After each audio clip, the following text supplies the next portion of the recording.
About 8 years ago, when I was trekking through different parts of the world, I saw the impact that climate change was having on an impoverished population. I felt powerless, actually. My name is Christine Amour-Levar. I'm the founder of Her Planet Earth, an NGO that supports women impacted by climate change. The Philippines is a very special place for me. This is where I was born and raised. This is the third expedition I've led in the Philippines. I've always wanted to go to the north of the Philippines in the Cordilleras, and finally I was able to do that, and we're here. Hi, I'm Elizabeth Hernandez. I'm part of the Her Planet Earth Philippines expedition team. I've never seen this part of the country, and it's a beautiful part of the country. Hi, my name is Mel. It's a shame I'm Filipina, I've never been here, and I am glad that I came. Hey guys, I'm Christy de Groot. I live in Amsterdam, and originally I'm Filipino-American. I had this inner voice in me that said, now more than ever, it's important to visit my home country, to understand the indigenous communities.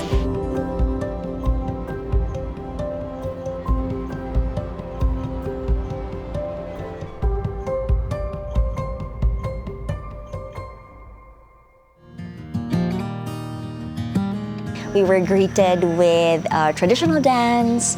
Everybody was so nice.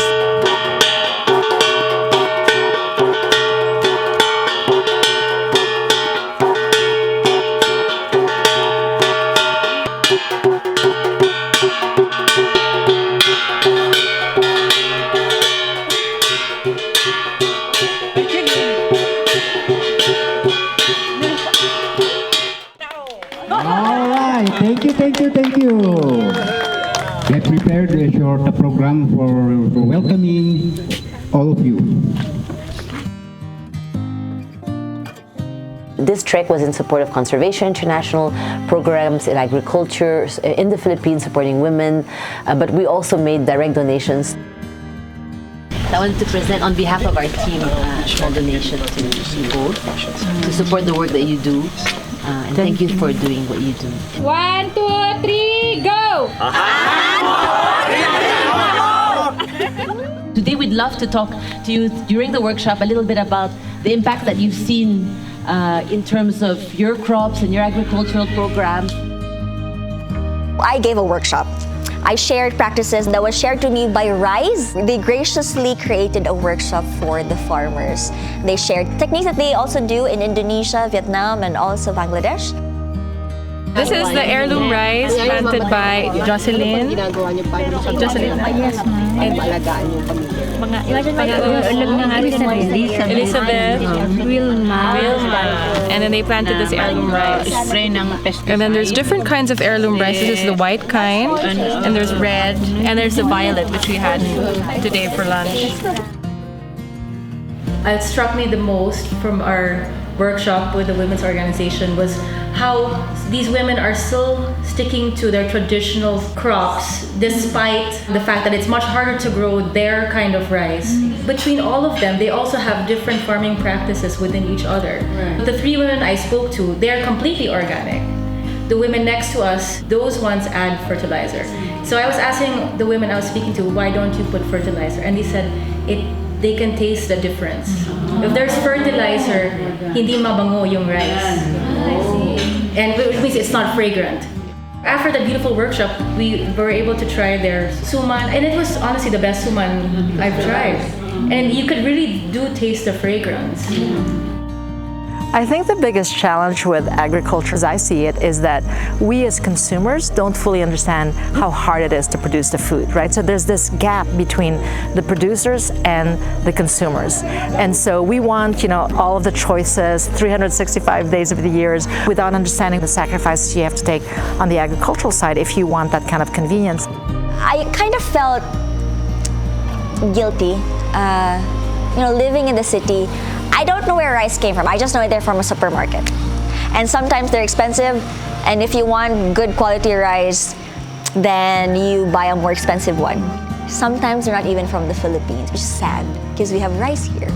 And our good rice, they get exported. The math isn't mathing. I would like to be now more conscious of what I put on the table. Maybe I'll eat more of the seasonal crops and enjoy them and have more variety therefore, right?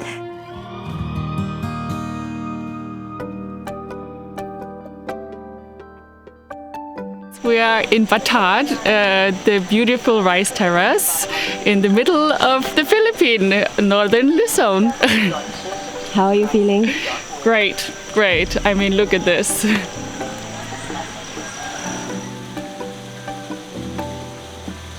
Our forefathers, they plant rice twice a year. But nowadays, we are planting only once a year. It may be because of the climate change. They're getting a lot more pests and even worms that are digging into the soil. The other thing that they are experiencing is extreme weather conditions. Pag tag-ulan, madalas na maraming nasisira. Pero pag tag-init naman, mas parang uminit pa ngayon. Siguro yan yung sinasabi nilang climate change.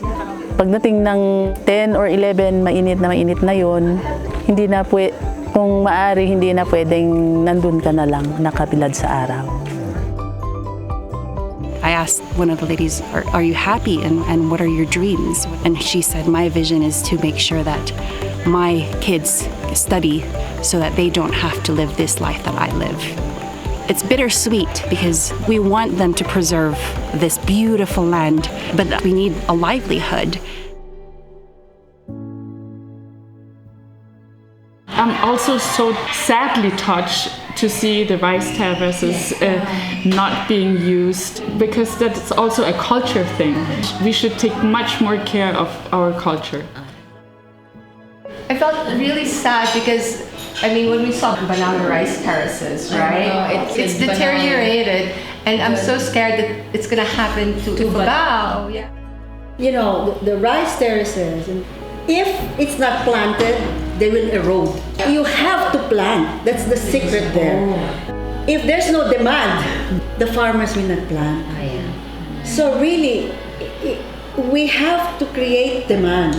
Make farming sexy again, something like that. That's like Cherry Atilano's segment. I know. It was fun. You want a picture with her?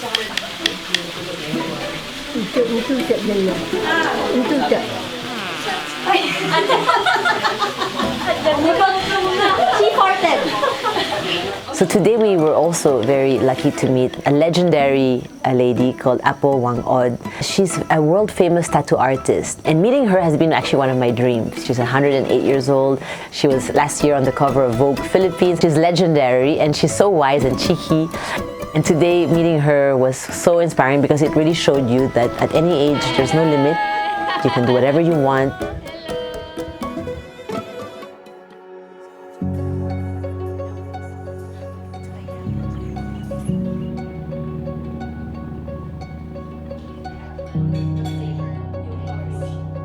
The Akiki Trail, right? Which starts off saying it's really difficult. Like, there's a big sign, so I'm planning on taking a picture to make sure I document this as well. Very nervous, but still going to eat this massive eggplant.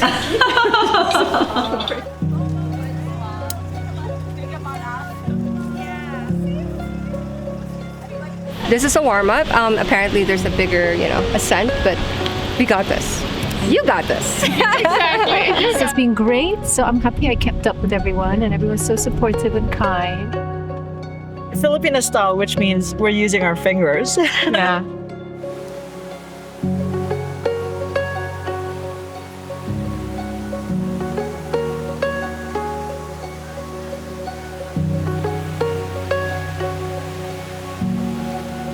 Our big challenge for this trek is to summit the third tallest mountain in the Philippines, Mt Pulag. It's almost 3,000 meters, and it will be a tough climb. For me, I didn't really have any training. I didn't know what I was getting myself into. But being with a team with very capable women, I found myself, pep talking. Girl, this is it. You can do so much more. Maki told me one time, what you do is you distribute the weight of your bag and just crawl on all fours.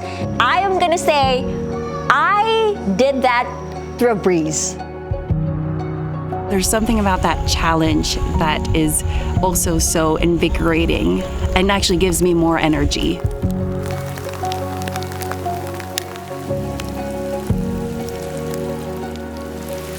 Go ahead, Afima. Go ahead. We arrived to Camp 2 after I don't know how many hours of hike, and we arrived with so much rain, and so now we're all changing and just putting new clothes on. It was definitely a killer trail, but very enjoyable. There's something about putting 11 women in the same trip. The camaraderie that comes together was really amazing. We had just spent an hour drenched in the rain, and when we got to the top of the cabin, and it's a very makeshift cabin where we're gonna set up camp, there was like laughter and just simple joy of the moment and the enjoyment that I thought was unique to the experience.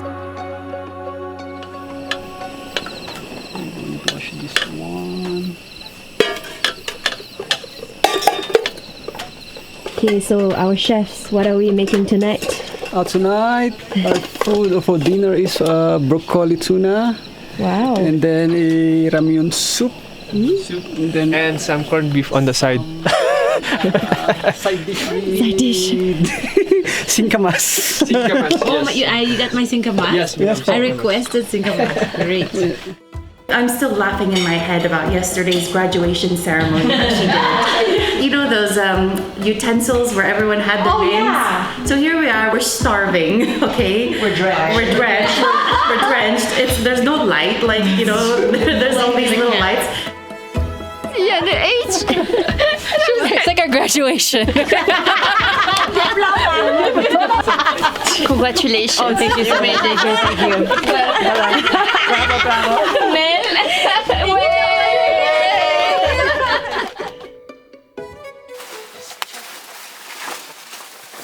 What do you have? No, there is wet things in there. Yeah, I had one. We basically woke up at 1 a.m. and set off around 2 a.m. and then we went straight up in the darkness with our head torches on, taking a few breaks, of course, just making sure everybody was close together. Trying to catch my breath, so I'm very happy there's a 2-minute break. We're going for the summit. Just did the half, so we still had 400 to go. We are okay, but I think all a bit tired also.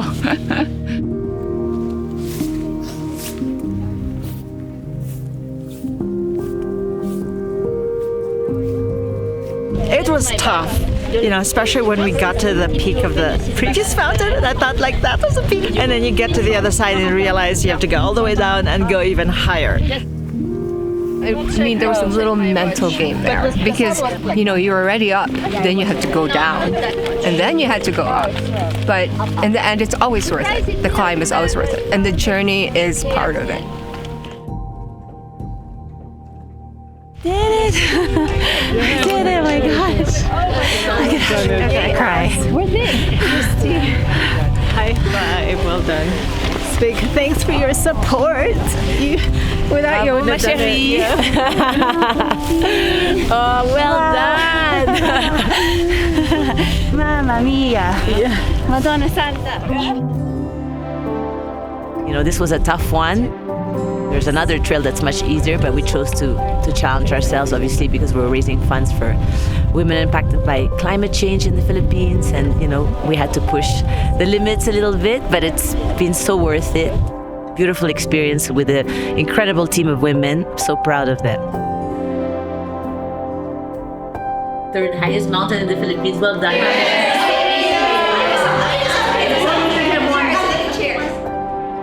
The very reason I'm studying law is because I really wanted to champion the women, especially here in the Cordilleras where they have very little voice. I'm very, very sure that you have impacted their lives as well.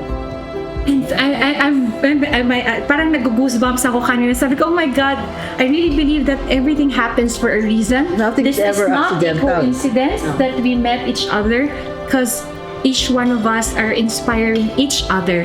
I'm very honored to have met each one of you, and I hope that this will be the beginning of a beautiful friendship. We're not just raising funds for well-respected charities, but we also support local women's groups. As we travel, we get to meet them, and so the teammates grow in so many ways. You know, it's not just a physical challenge, it's a mental and emotional challenge, and you come back transformed, you come back a different woman.